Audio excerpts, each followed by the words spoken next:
Thank you. Thank you. So that was our introduction and welcome. What do we have tonight? Our goal for this training is to develop your officiating skill set using your individual skills and your own commitment to improving.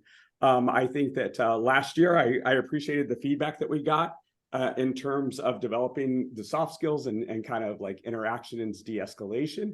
What I want to do this year is kind of go back to the basics about rules, mechanics, and kind of field coverages. I got some really helpful feedback. Guys that I worked with were like, hey, we appreciated that. And what we really what would really help me feel more prepared is if I knew where to look and where to go. And that was really helpful. And so what we're going to do this year is we're going to try that, taking that feedback and going kind of back to the basics. And this is our first year in the WIAA. And we want to be, I think, the best officiating group of all the state-sponsored sports. So that's my goal, is to develop a group that is the best group. I've worked a number of different WIAA sports. I have seen the shortcomings in other sports. And I think that this group of ladies and gentlemen, we have the opportunity to be the best group of officials across in the state in anything that we do. So in all reality, that's my goal, is to make us the best group.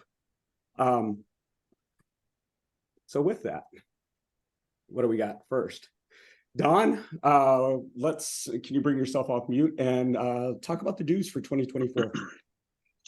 Sure. Thanks, Steve. So dues this year are going to be the same as last year, $50 for boys, for adults, and then $25 for students in college or in high school.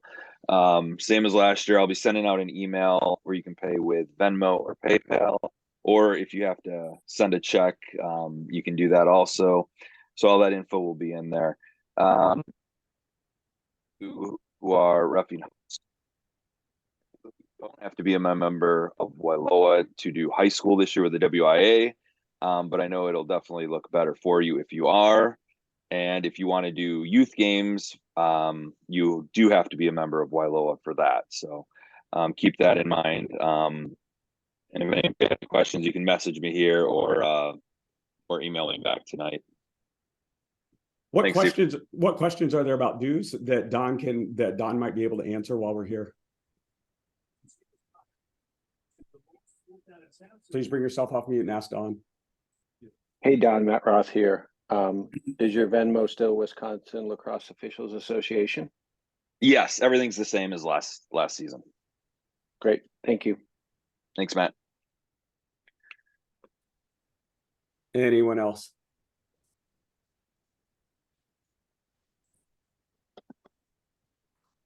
And Don, when is a reminder of when are those dues due? Yes. We set a deadline of March 1st. So that's a little over a month away, and then a couple weeks before the season starts. And then there's a $10 late fee if it's after March 1st. Thank you. There are 32 people here tonight, and what I'd like to do is to blaze through. I want to hear your name, where you reside, so our conference, so our local assigners can have an idea of names that we may not be familiar with, your officiating experience in lacrosse and or other sports. So we'll go with my screen, and they're going to change, and so I'm sure I'll mess this up, but we'll begin with Ron Casper.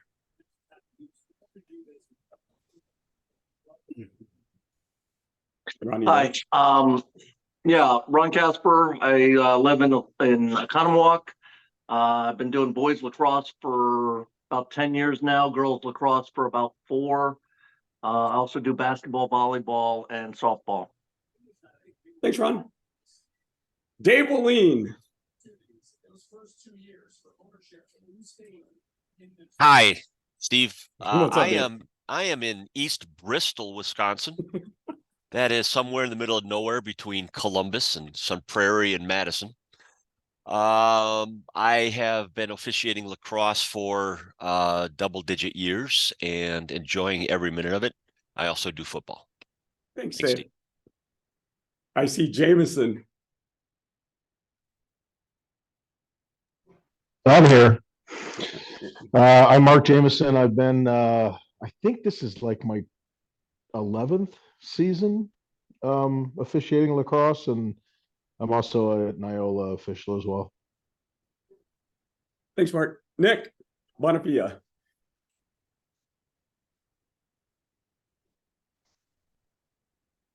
Nick, are you there? You were Yep, there. sorry, had to Okay. click through my consent to being recorded. Yep, so boys lacrosse official for, well, since I was 15 years old, so I guess that means about 16 years now, if you can believe that. Boys lacrosse is my only sport, and I am the signer for the northern Wisconsin region, so anybody that's pretty much north of Fond du Lac is going to be working with me this year for our assignments. So looking forward to a great season. Thanks, Nick. Mateo. Hey everyone, I'm Mateo. I'm out of the Milwaukee area, more specifically Menominee Falls this year. I've been officiating for about 8 years. I'm also a WILOA member as well. Thanks, Mateo. Don. Don Rohr. I'm also out of Menominee Falls. I believe this is my 9th season, if I can remember correctly. And that's it. Oh, I ref field hockey with Steve and Randy. Girls field hockey. It's fantastic. It's the best sport. You guys are missing out. If you Are they looking for new officials this year or what? Yes, they are. Mateo. Better. They're looking for better officials, Mateo. Better officials. Better officials. What, Rhonda's not cutting in anymore? Or what's that lady's name? Carla. Carla. Yeah. All right, Matt Roth. You there, Matt? Matt Roth I'm out of Mosinee, Wausau area. My 9th year, I think, officiating lacrosse, and I also officiate hockey. Oh, wow, cool. Kyle Gasser. Hi, friends. Kyle Gasser here in Verona, Wisconsin. I have been officiating lacrosse for more than 20. He's been officiating lacrosse since before God existed. And also have been officiating ice hockey even prior to that. So recently. Why are you cutting out? You're cutting out. Why are you cutting out? You're like a tech guy, dude. Come on. Sorry. And recently picked up girls high school volleyball as well. Thank you, Kyle. My first ever high school boys varsity ice hockey game that I ever officiated was with Mr. Kyle Gasser. Yeah, that was fun at Wanakee. Scott Wendell. Tuesday night. This is Scott Wendels. I out of Appleton. This is my 2nd year officiating lacrosse, and I had a great time the first year. So looking forward to building on everything from last year and making 2024 a great year. Fantastic, Scott. So it was your 2nd year. How did it go the first year? You said It was good. Best part was what? I learned a lot. Got to see it from a different angle, and best part is I got to actually tell my son he was doing shit wrong, and actually he could believe me now. Thanks for sharing, Alex Vita.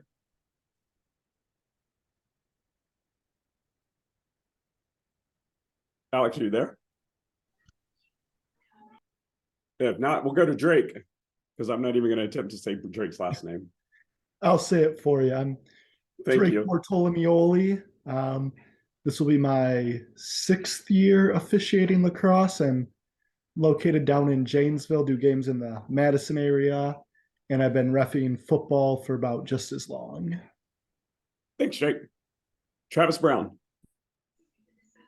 Hey guys, my name is Travis Brown from Wausau, Wisconsin. This will be my first year officiating lacrosse. I've coached hockey and I've officiated football for 13 years. Travis, what can we do to help you out immediately? Like by the end of this meeting, what do you need from us? I I'm a former head coach of the Wassa Wolfpack, so I'm pretty familiar with the game. I'd like Okay. to think so. So I'm certainly learned from you guys on the officiating side, because we all know there's coaching rules and officiating rules. Fantastic. Welcome, my friend. We're happy you're here. So we get to do an intervention again. I love doing interventions. Thanks, Dave. Tim. Hey guys, Tim Marquardt. I'm out of Brookfield. This is my 4th year officiating, and I'm just a lacrosse official. I'm also on the board for MELA, so I work a lot with helping to coordinate the youth officials here in the Milwaukee area. Looking forward to working with you guys again this year. Thanks, Tim. Ryan. My name is Ryan Cornelius, and this is either my 6th or 7th year. And then in addition to doing field, I also officiate wheelchair lacrosse as well. Thanks, Ryan. Dave. Is it Zakim? Zakim. Okay. So Dave Zakim. I live over in lacrosse. I think this is year 7 or 8 now. I helped start the Holman team when they first got going, and I currently coach the UWL men's club team. Wow, thanks. Bill. Bill Haling. This is year 2 for me. I live up in Wausau. This is the only sport I ref right now is lacrosse. I've kind of coached everything under the sun, so I'm kind of hoping to maybe get into football in the fall if I can. But year 2 of lacrosse, looking forward to it. How'd your first year go, my friend? I learned a lot. You learned a lot? Like Travis, I coached for a lot of years. Okay. And, it's a lot easier to stand in one spot and find all the things that are being missed by the officials than it is to be actually on the field.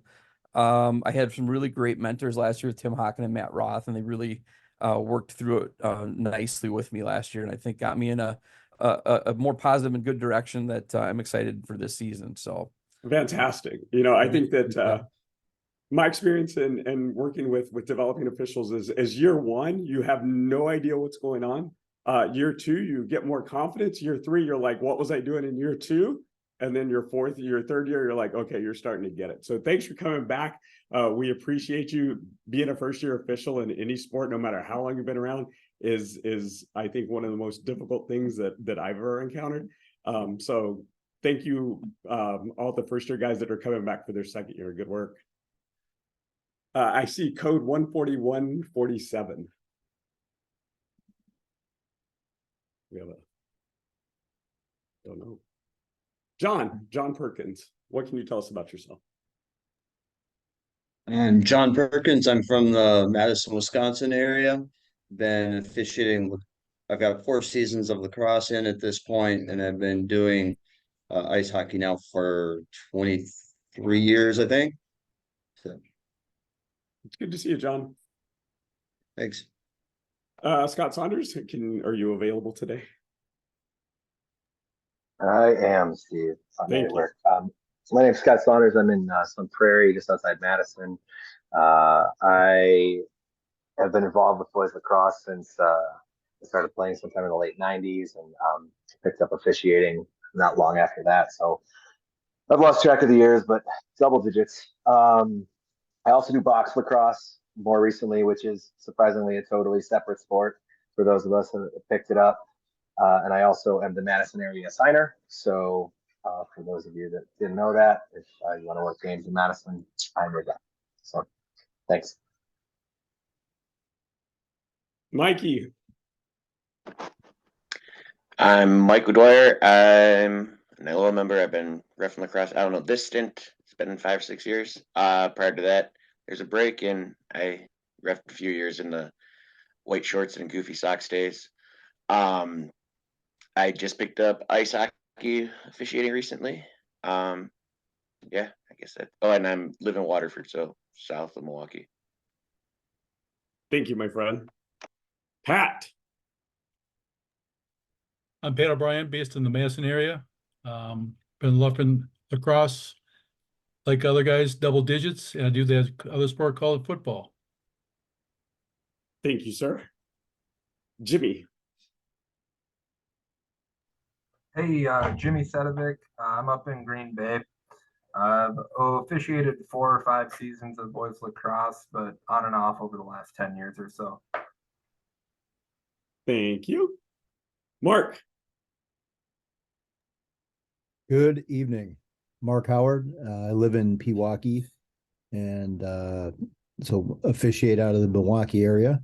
This will be year 3 for me and thoroughly enjoying it and looking forward to ending winter and the springtime.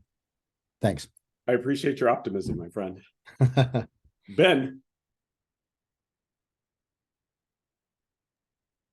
Yeah, my name's Ben Ingabus, and I've been roughing lacrosse for 3 years and hockey for 3 years as well. And where are you from? Appleton. Okay, thanks. Paul.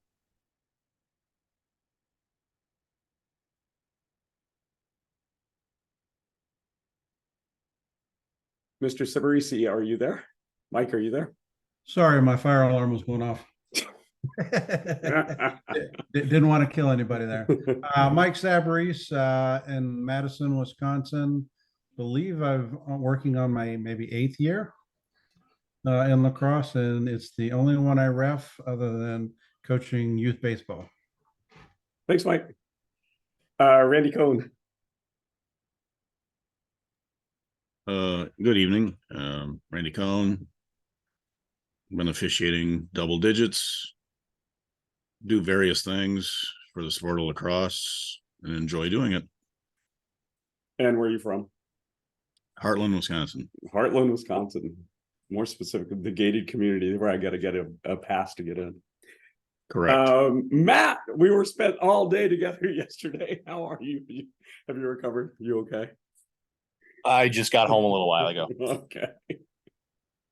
Yeah, long weekend, but it was fun. So I'm out of west side of Madison. I think this is my 13th year for field lacrosse. I've got Scott, Steve, and Don, and to thank, and Randy as well, for all the help this weekend. So getting into box, that was a great time. But yeah, looking forward to another successful year. Thank you, Matt. For those Madison guys that have been around for probably 10 years or more, Matt and I had the opportunity, and Don had the opportunity to work with Kanzai, who played at Sun Prairie, who is now coaching the team Can-Am team out of Minneapolis as the high school A teams. And so he's living in the Twin Cities, and he sends his regards to those of you that worked those games at Sun Prairie. Eric Trapp is here, but Eric doesn't have a mic. I can speak for Eric. Eric has been with us for as long as I've been here, and he has been instrumental to my development, and we worked a lot of games together. So Eric's been doing this a while, and he is over there with Randy on the west side of the Milwaukee area. Rick. Rich Thompson. There's Rich Thompson and then Rick Dubois. So Rich, go ahead. Okay, Rich Thompson, Pulaski, Wisconsin. This is my 4th year reffing lacrosse. I'm also the Pulaski boys high school head coach and the BVLA youth president. I'm also a WIA football and wrestling official. Fantastic. Thanks for I didn't know that you did wrestling. Rick Dubois. Well, you got the pronunciation correct. Nice. Been reffing youth, high school, college lacrosse, and box lacrosse for about the last 16 years. And I've been doing hockey for high school, youth, and some college for the past 38 years. I'm in Hudson. And you're over in Hudson. Just a random kind of like Dubois there's like, at least, is that the most popular name for lacrosse officials in Wisconsin? I think it is, because there's 2, maybe 3 of you. So well, I'm sure we're not related. I'm from Quebec originally. Thank you. Mitch, how are you this evening? Mitch, are you there? Okay, Mitch is not available. And Eric D is our last one. Is he there? Eric. Nope. All right. Thank you for that. We're all here. Go ahead, Rick. Do somebody. Oh, Eric's here. Okay, Eric. I'm sorry. What's the question? Who are you, and where do you live, and how long have you been officiating lacrosse or any other sport you referee? Eric Dubois, Mount Horeb, Wisconsin. I've reffed hockey for I don't know, 15 years. And Steve was the one who got me into lacrosse probably 10 years ago. And I still remember my first game with Steve. It was in Janesville. I had no idea what I was doing. It was me and him in a 2-man. And it was awful. I thought I might quit after that game, but Steve talked me out of it. And so to this day, I'm now doing college lacrosse. So good work. Thanks, Steve. Yeah. You come on. I gave you that timer. I didn't sell it to you. I'll say you owe me money. Before we go on, Steve, too, I'll introduce myself just so. Oh yeah, Matt or Christian. I'm sorry. Christian Roth. I'm actually out of St. Paul, Minnesota. So still hanging on to some of the Wisconsin lacrosse stuff I've done. If Matt Roth said he's been doing lacrosse for 9 years, and that means I've been doing lacrosse for 9 years. Same last name, no relation. Up in the Wausau area is where I started, but do a little box as well as some college. Pat, here's a random thing that I just remembered that Christian told me. You and I had a playoff game with Middleton when they used to play over in the field. We had Christian when he played in high school. So Christian shared that story, and I was like, "Oh my goodness, I remember that game." Well, that means well, that means Steve, I probably yelled at you from the sideline because I was Christian's coach. Okay, sorry, apologize. Oh, we're okay. It's a small world. All right, Steve, go ahead. Steve, This is 14147. Oh, it's Sid the Kid. Yeah. What's up, buddy? Hey, I just wanted to let you know I was on, and Watertown, and been doing lacrosse for a few years now. Thank you, Sid. I'm so glad you're here. I want to say Sid made me become an official back in the day. I think we all have a Sid story. So I was biting my tongue. Thank you, Randy. On the agenda tonight, the next thing is the boys lacrosse rule changes. I'm gonna go through these. There's not, some of them are kind of technical, and they're also overlap with the point of emphasis. If there's questions, please feel free to ask them. Some of them are, in the first one, let's look at it. I divide them up into sections. So rule 1.6.2, the dimensions for the goalkeeper's lacrosse, it now has its own article number. It used to be under 1.6.1 of the cross, but now the goalkeeper's cross has its own article. I'm sure you'll sleep better at night. Rule 1.9.1. The mandatory equipment must be worn as the manufacturer intended. That means that elbow pads must be worn covering the elbows, and the helmets must be worn as they were designed to, with no modifications. The mandatory equipment must be designed for lacrosse, and I think that as a group, we need to decide the jersey numbers must contrast with the body of the uniform top, and numbers must be of a single color. This, I think, and looking at that one, I think that we might have some challenges because this is now a school. I mean, we're WIA this year, but some of the teams used to be clubs. And so I'm wondering how that's going to be affected or what we intend to do. I think as a group, Just as the trainer, if I see that, I'm gonna let the kids play and just write to the state. Any other opinions?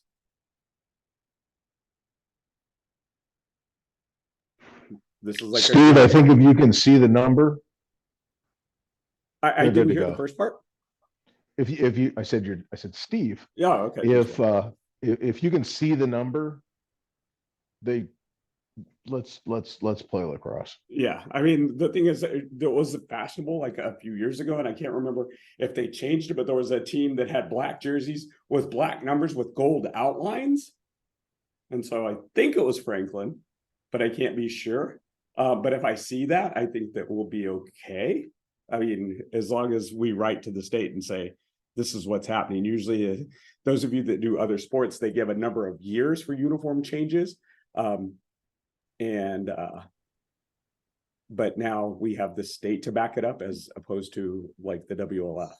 Steve, can I offer a piece of suggestion? Yes, please. If in the outside chance you do call a foul on the uniform number, please notify your assigner so he can notify the other assigners so we can maintain consistency across the state. Okay, that's a great idea. Scott, did you have something to add? Yeah, I had gotten some advice on this topic last year was in regard to like the center lines that we were, having to make a big deal about. But this isn't something we should make a big deal of. I think as Mark said, if you can see it, we're not, especially in the first year under new governance, like notify them. But if you observe it, we're not seeking out penalizing this. If the opposing coach says something, then we would address it. But we're not trying to make a big issue of it. Right. If the opposing coach wants the first face-off, because that's all it would be, then we have to enforce it because that's the rule. But this should never be of our own accord that we're seeking out starting the game on this note. Agreed. Any other opinions? Because the only time you would, if it were brought up by coaches, the only time they have a say is before the game? Is it like during that clause? Yeah, right. Yes. Okay.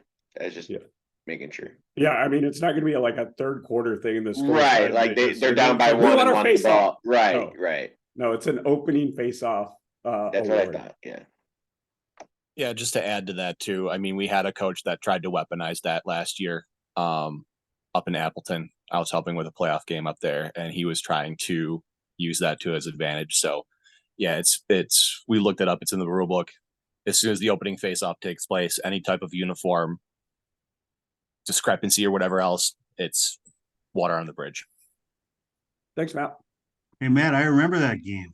Yeah. Oh yeah. I didn't remember that. I couldn't remember if it was you or not. Yep. I knew it was. Yeah, Randy that was that. Yeah, you and I. And Randy. Good old Notre Dame. Yeah, Green Bay Notre Dame. Yep. All Thank you. There is rule 2.2. This is a game change rule under game personnel, which is rule 2. There is now an allowance for more than one captain. So you can have 2 players with 2 C's on their chest, and they are both afforded the privileges of acting as captain. So now you can have more than one. Questions on that? Thank you. Under rule 3, which are time factors, they've changed our language. So now officials are to announce, get it in and keep it in. So you have to say all 6 words. I don't know what the penalty is if we don't, but someone thought it was important that we add the phrase, get it in, keep it in, when a team is leading the game by 4 goals or less during the last 2 minutes of play, and they have possession of the ball in their own attack box.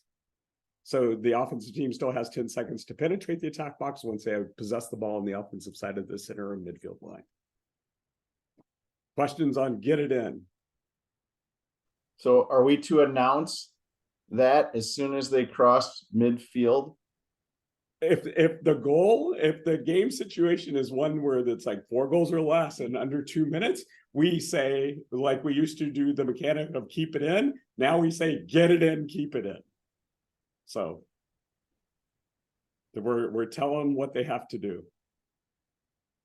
As far as like when to say it, it doesn't specify. Right, because I mean, how you just said it, if they're in the box, why am I telling them to get it in if they're already in? I have no idea. Right. Okay. Someone thought it was. I mean, because the thing is, it's like get it in, keep it in. I don't know. I mean, because they know they have to get from the midfield line to the top of the attack box in 10 Right. seconds. I don't They know. do that all game, right? Yeah. It's Just one thing that did come up last year, I think we have a 4-goal situation in the offensive zone. We had a timeout or something, so we're restarting outside the attack box. And for whatever reason, there was a lapse of judgment on the player and the coach. So at that point, they step in the box. You say, keep it in. So now it's like, okay, they know, get it in, keep it in. Because what had happened at that point, he stepped in and then he stepped right back out. So I think from my understanding with when we announced the get it in now, it makes sense to say like, okay, they know they have to get it in and stay instead of once they touch, they're in. But I have not come across anything of when we say it. That's a good point. Yeah. So, I mean, if do we say it like Tim asked, do we say it as they cross the line? Do we say get it in? Because we can't. I mean, the mechanic is to signal that it's a keep it in. But there's no guidance on when to say it. I mean, I would still think as soon as you cross half, because you still have your 20-10. Well, then I should say it the whole game. Pretty much. So, all right. Yeah, we go. if you're the coach that's down by one, thank you officials for reminding the kid to get it in and not getting a 10-second or a time violation. Yeah, it's kind of weird. It's weird. So that's one. Next one. There's been a couple of changes in play of the game. It appears that there's a emphasis on having face-offs. So if on a face-off, a ball that leaves the field, it's undetermined who last touched the ball, there should be another face-off. So they're eliminating the let's go AP. So we're going to reface it. So if you're not sure, then you call the players back in together and you have another face-off. Questions? They're trying to, it's one less. It's one less thing that we settle by AP. That's only before we have possession. It used to be just between the restraining lines. Now they're making it the entire field. Yeah, so if the ball leaves out of bounds, who knows where it is? So, thanks, Don. Some language changes on face-off. So, face-off players shall not initiate a body check against their opponent. They remove the word immediately. So, the player must play the ball first, and they may not body check an opponent while as face-off men. And then no player should initiate a body check against a crouch player. The crouch player, when I asked about who it was a crouch player was referring to a player who was in the face-off and has not recovered from his face-off position. So if a wing player, if a player that started at the restraining line now crouches to scoop a ball and he's checked, he's not protected like the face-off player is protected. But they use the word crouch player, and I asked who is a crouch player. They said the face-off person. So, questions, comments, and then they're penalized as illegal body checks.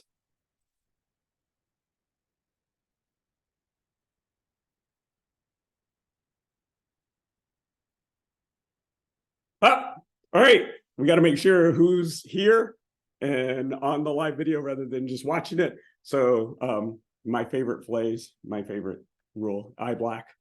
So you can see my phone number 650-676-9556. Text me the word eye black to show that you're here at this time watching the video. 35 people are here right now written down. You have them all? Yes, sir. Okay. So do you need to do this? Not for these people, just the ones who are going to watch it after. Okay.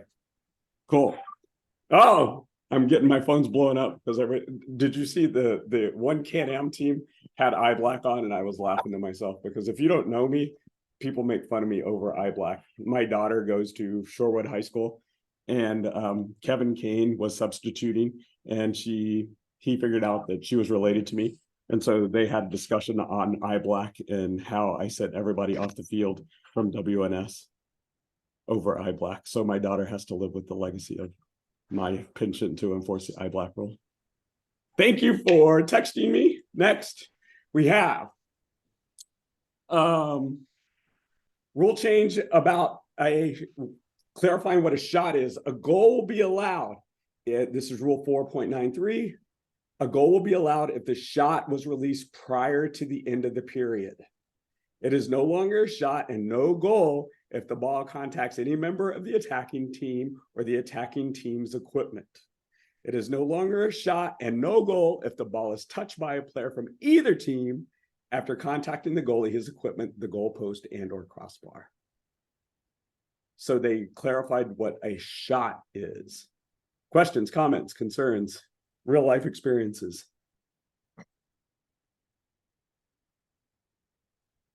None? Wow, you guys are easy. I think I've experienced every one of those situations at least once. We had this whenever we were wait, who was that? Oh, before Want to Keep, we had a setting sun time play, and Dave and I did over there over was it a shot or not? Man, oh man. Again, play of game on a restart of play. The penalty for a defensive player who is closer than 5 yards and who impedes, obstructs, or alters the direct path of an offensive player in possession of the ball is assessed as an illegal procedure. So you're going to do a different mechanic. So the player, it used to be a delay a game. Now when you report, you're going to report it using the illegal procedure mechanic. That's a Questions? huge difference. Well, I never understood why it was delay a game. So we got to do another one of these. So questions, comments, concerns? You guys are good. Like I said, we're going to be the best. Rule 4.24, 2411. If a player has the helmet come off during play, play shall be suspended immediately. The player must exit the field and may not return to play until after the next dead ball becomes alive. So what does that mean? Player A5 loses his helmet. Play is immediately stopped. Player A5 exits the field. Team A throws the ball out of bounds. Player A5 may re-enter the game once the play has commenced. He cannot come in during the dead ball.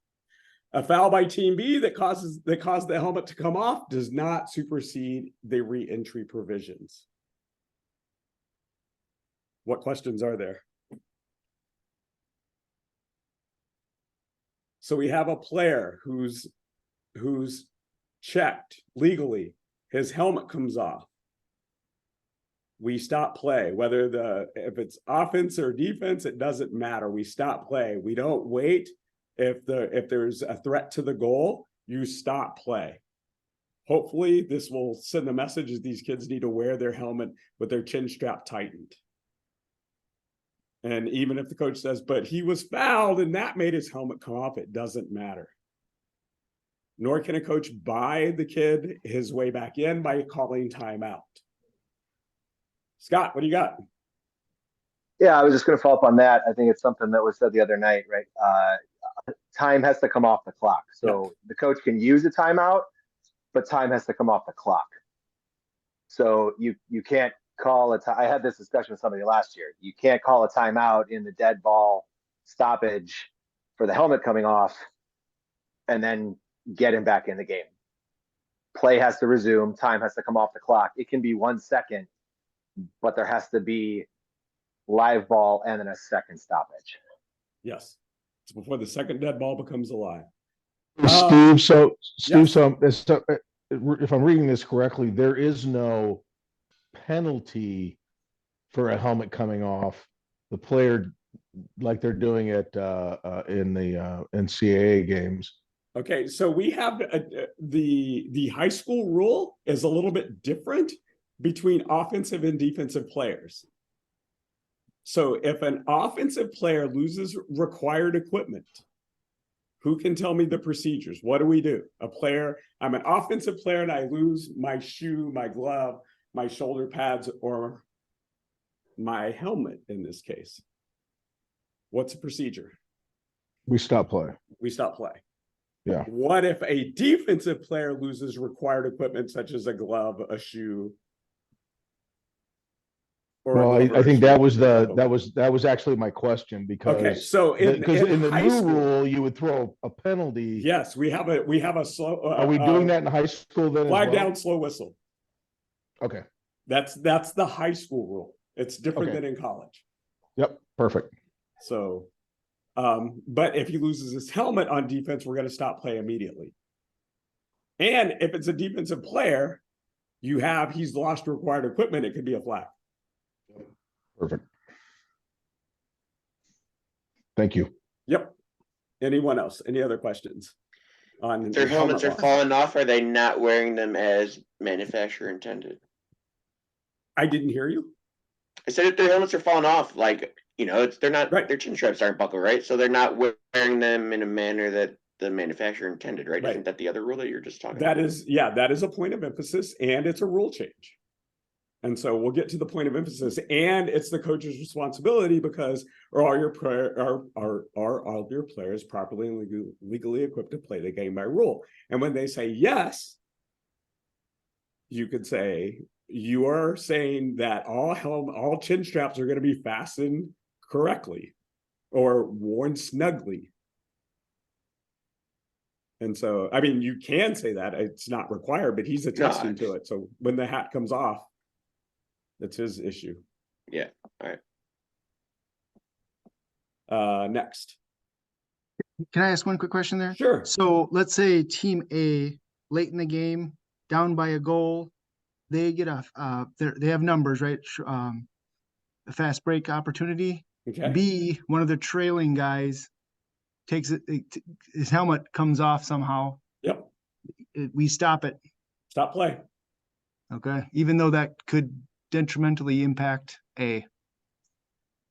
If it's the defensive player in possession, it's you're going to stop play and flag it, because I think there's Steve, isn't there a intimate scoring? Nope. Opportunity. It says stop play immediately. Okay. So they cannot. Helmets are mandatory equipment, and so if they lose it, it says stop play immediately. And if it's a defensive player who loses required equipment while the offensive team is in possession of the ball, it's a flag. I've had it once. In all the years I've had it one time. And so, I mean, the defense doesn't. I mean, the kid lost a glove. So, but it was a flag down, slow whistle situation. But in this case, if it's a helmet, it's dead immediately. They're in the high school rules 5.4.2. This is under the change of personal and ejection fouls. A player shall not make indirect contact to an opponent's head and or neck. Indirect contact occurs when the initial force of this contact is to the body of the opponent and then slides up to the head or neck. Your penalty options include now a 1-minute non-releasable foul. An excessively violent violation may result in a longer penalty or an ejection. So if you are familiar with NCAA rules, this is more in line with that. So if it is indirect contact, we have the option to have a 1, 2, or 3-minute non-releasable foul, depending on the severity, whether it's direct, indirect, or malicious or extreme or violent or whatever other adjectives they choose to describe. We do not have to report it as indirect. You just say 1 minute non-releasable for a head contact. You may if you want, but you don't have to. Questions, comments, concerns?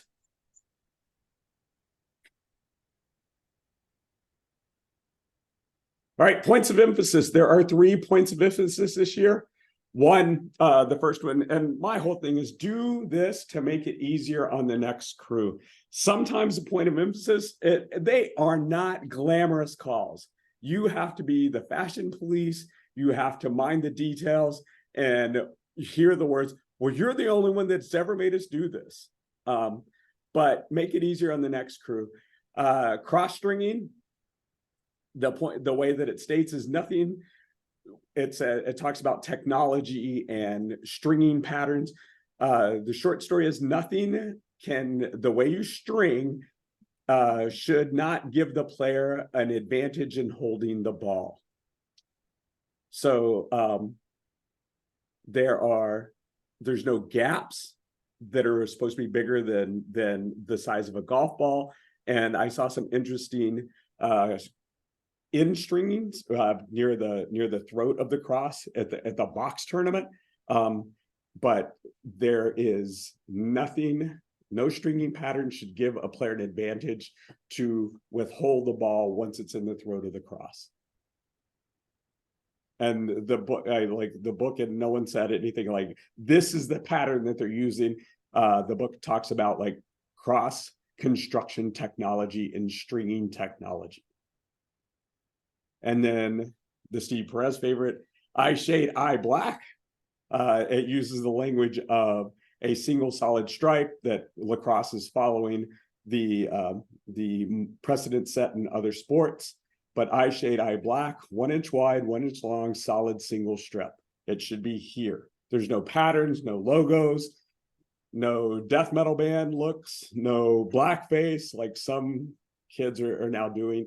And it sucks to be like, you can't do that. But it's a point of emphasis. Again, it was last year too. And then last point of emphasis, properly worn mandatory equipment. Elbow pads should be worn covering the elbows. Chin strap should be fastened and the helmet firmly attached.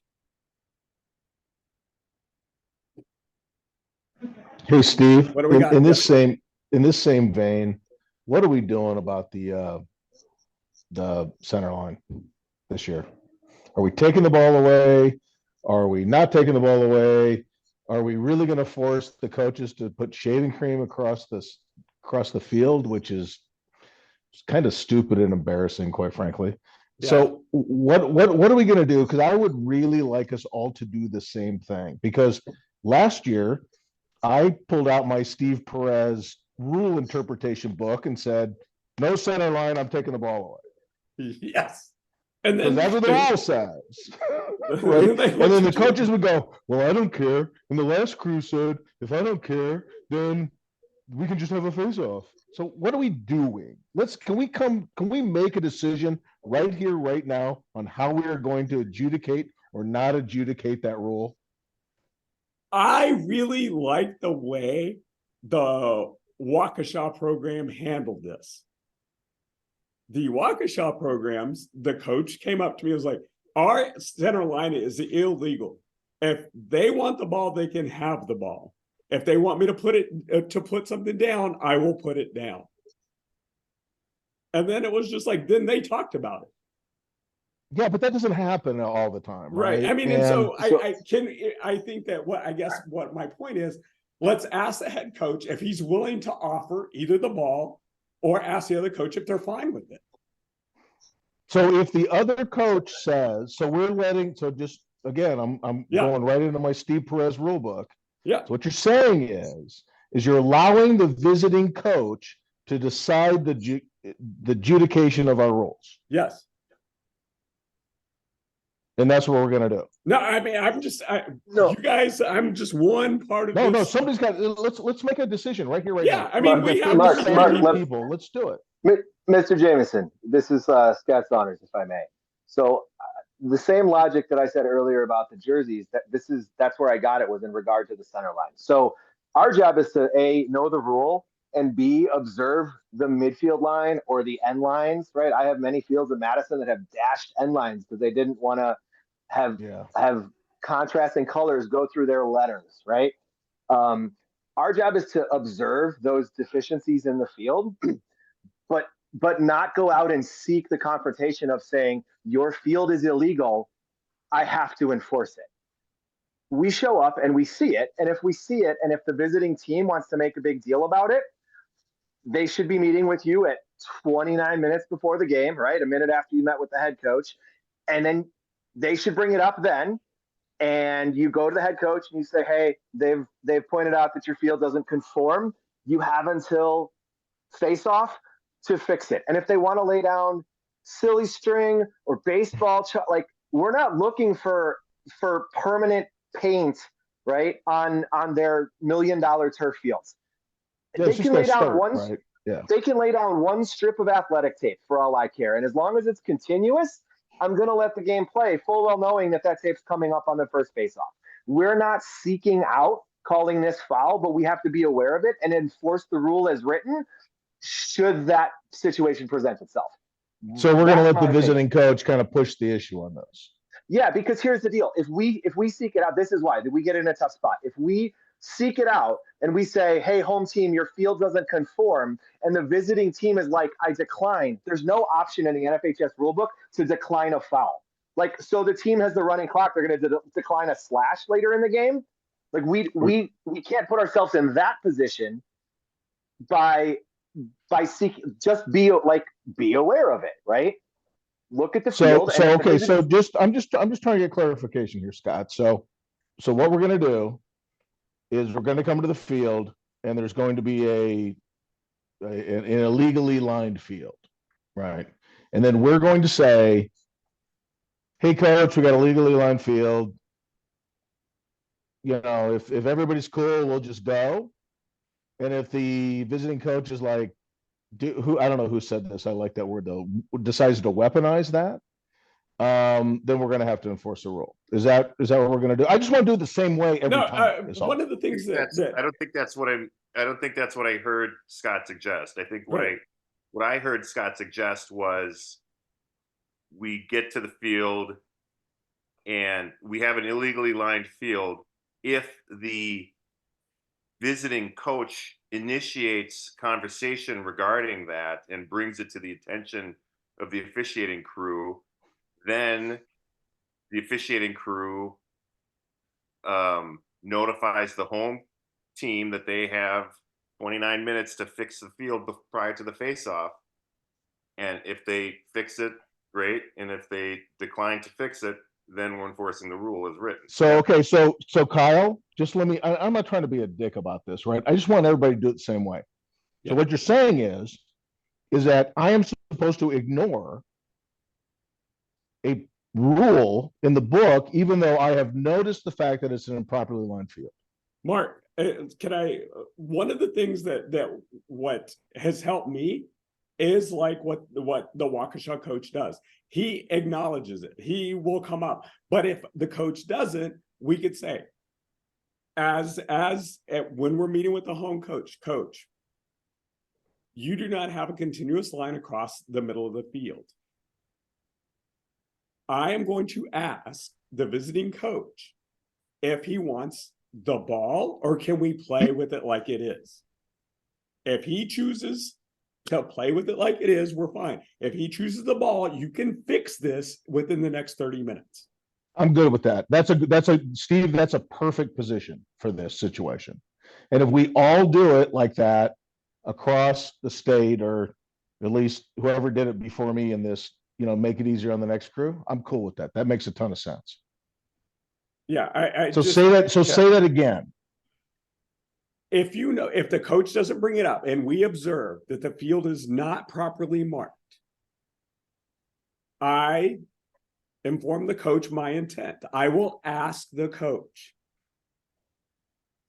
because the field is improperly marked, would you like the ball?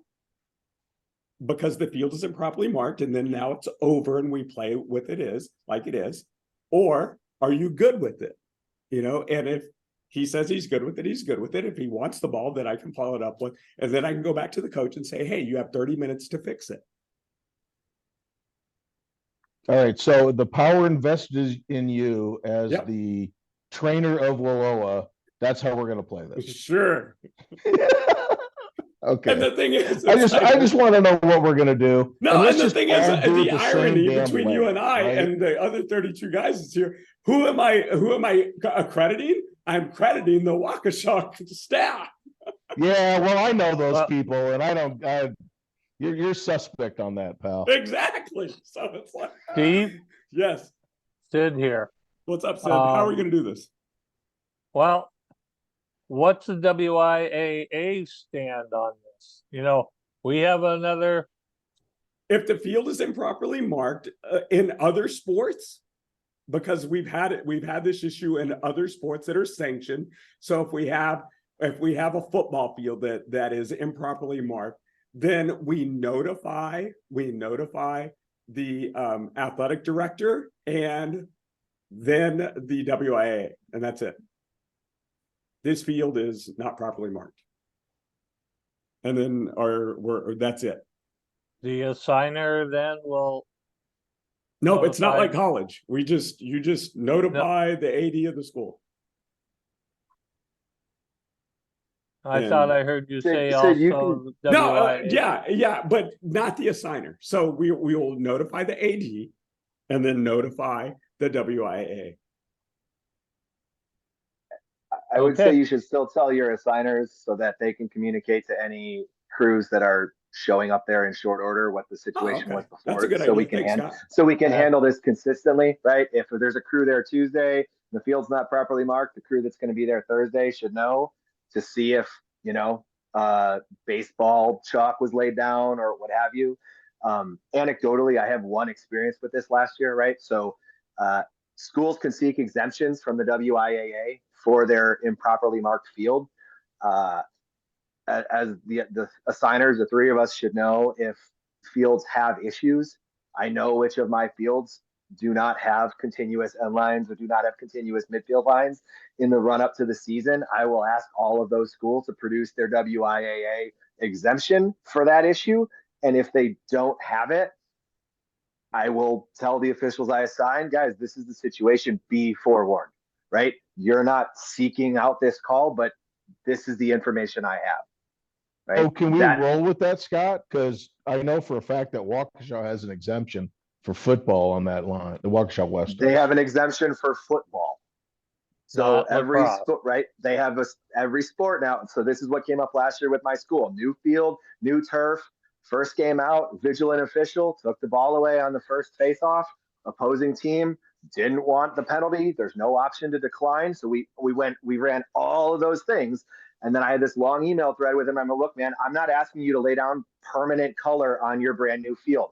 Get me some chalk. I just need to see something. And they did, right? They laid a diamond chalk, whatever it's called. But here's the bigger issue, right? I don't know how relevant like the 50-yard line is for football, like in terms of play of the game, right? To me, it's no different than the 47 or the 34. It doesn't really matter. For the midfield line in lacrosse is relevant for play of the game. There's literally player safety issues revolving around us trying to straddle the midfield line and impute where it is if it's not there to determine if somebody was offsides or not.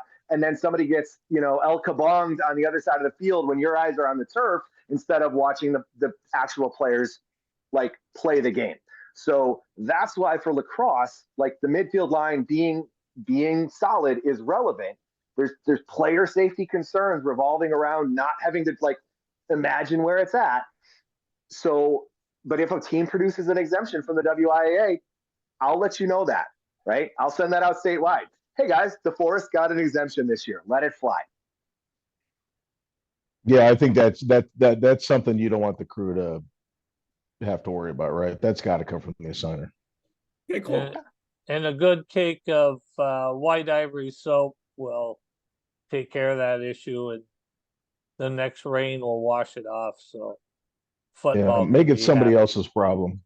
But so Steve, that's what we're gonna do. Yep. Okay. Yep. I'm in, bub. All right, my friends. It is 8:02. We've met for 60 minutes. Thank you for your time. Thank you for your participation. Next week we're going to start on preparation and looking at mechanics and field coverages. So until next week, I will bid you well. Have a good week, and whatever questions or come up or any rules that you want to kick around, you can text me, and that I'm more responsive that way. So thanks everybody. Talk to you soon. Thanks, Steve. Nice job. All right, bye. See you, boys.